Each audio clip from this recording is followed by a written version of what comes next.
Daniel, I mean, I said earlier, all this Labor, Teals, Greens rhetoric about legislating for net zero emissions. I mean, Labor want 43% reductions by 2030. The Teals want 60. Bant wants 100%. They're going to run into a reality wall, aren't they? Well, they are, Alan, and we're already starting to run into that wall. I mean, it was on the first day of winter that the Australian Energy Market Operator, which is the chief government body in charge of the energy system, said we're going to have to start rationing our gas supplies. Not long thereafter, families across Australia were told to turn off your heaters in the middle of winter. We've had aluminium smelters told to curtail their operations in order to not put too much pressure on the grid. We've got skyrocketing energy prices, both for businesses and families. And this is just the beginning. You cannot operate a 21st century society and economy like Australia's with an advanced manufacturing base without having reliable and affordable energy supply. And again, I come back to this important point. Europe is the tip of the spear for this.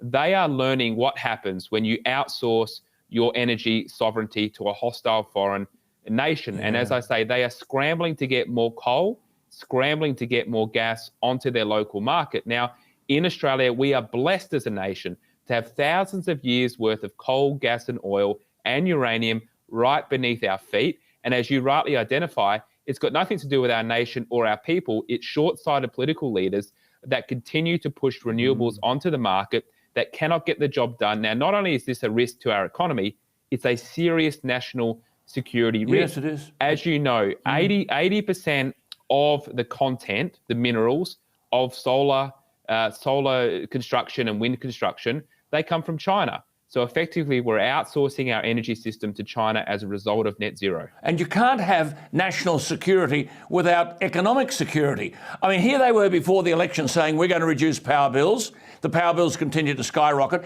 Daniel, where is the business case that is in the public place to be debated and to be argued about the cost to the nation of net zero? None.